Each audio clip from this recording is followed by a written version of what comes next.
రాత్రి తినగా మిగిలిన అన్నాన్ని ఎప్పుడు కూడా ఉదయం లేచి లెమన్ రైస్ లేకపోతే ఎగ్ రైస్ జీరా రైస్ చేసేదాన్ని.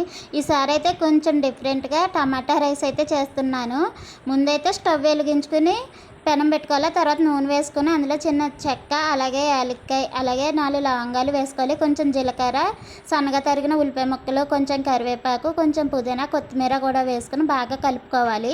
ఆ తర్వాత ఒక స్పూన్ అల్లం వెల్లుల్లి పేస్ట్, ముందుగా పేస్ట్ చేసి పెట్టుకున్న టమాటా పేస్ట్ కూడా వేసేసుకోవాలి. ఈ టమాటా పేస్ట్ పచ్చివాసన పోయే వరకు వేయించుకోవాలి.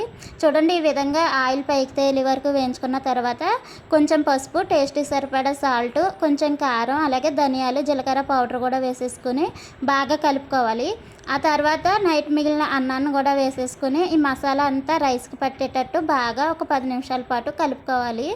చూడండి, ఈ విధంగా ఫ్రై అయిపోయిన తర్వాత ప్లేట్లోకి తీసుకోవడమే. టేస్ట్ అయితే సూపర్ అంటే సూపర్ టేస్ట్ ఉందండి. ఈ రైస్ అయితే వేడివేడిగా తింటే చాలా బాగుంది. వీడియో నచ్చితే మన ఛానల్ సబ్స్క్రైబ్ చేసుకుని లైక్ చేయండి. ఉంటాను.